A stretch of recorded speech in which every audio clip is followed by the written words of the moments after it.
In this video, I'll show you how you can write server-side code that will only get executed when the update panel is responsible for the page postback. So to get started, as always, I'll fire up Visual Web Developer Express. We'll say create a new Ajax-enabled website template. Choose Visual Basic as the programming language. Hop over into our default.aspx page and drag an update panel onto the page. So I'll go down into my Ajax extensions tool tab in my Visual Studio toolbox. Grab an update panel, drop it on the page. Now let's do a couple things here. We can say, actually let's put a label and a button. So grab a standard ASP.NET label, throw that on my page here. I'm going to set the text equal to empty. Then let's grab a button. Let's put one button inside the update panel and one button outside the update panel.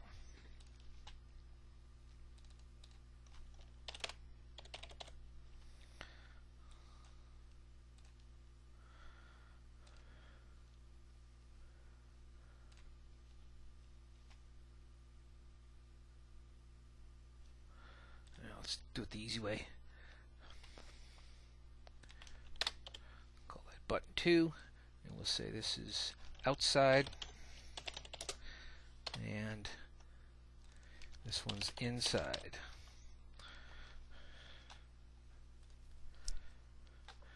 Now, obviously, I could specifically program against this the button click event, the server-side click event handler for the button that exists inside. But what we want to demonstrate here is how we can deterministically execute code that is that will only get executed when the postback is predicated by an update panel action as opposed to a normal page postback.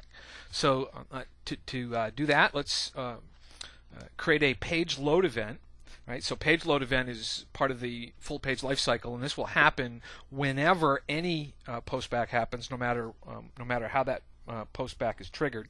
And here we'll just say label 1 dot text equals date time now. And if you've been following the How Do I Ajax videos, this is a familiar sample demo to you.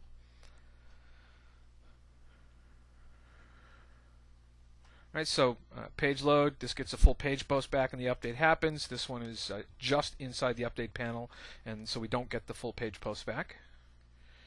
Right, let me hop over into design mode here. I'm just going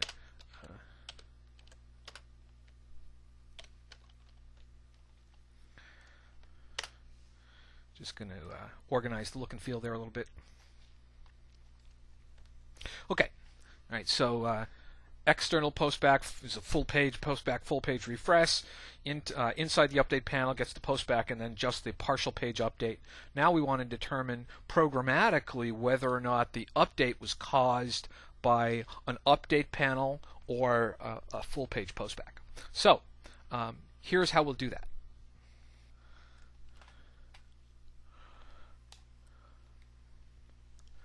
Let's go find the script manager, in this case script manager 1, and the script manager is a server-side control.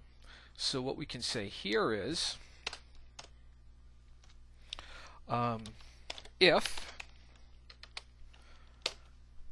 script manager instance is async postback, then else.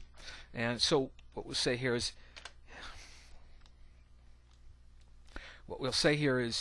if this is a async postback that was caused by the script manager, which means it's a Microsoft Ajax postback, then let's go ahead and set the text of the label to the current date and time. Otherwise,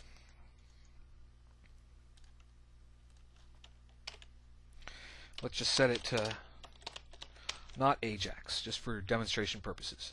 Now let's go ahead and run it. Okay, not Ajax because it's the initial page load.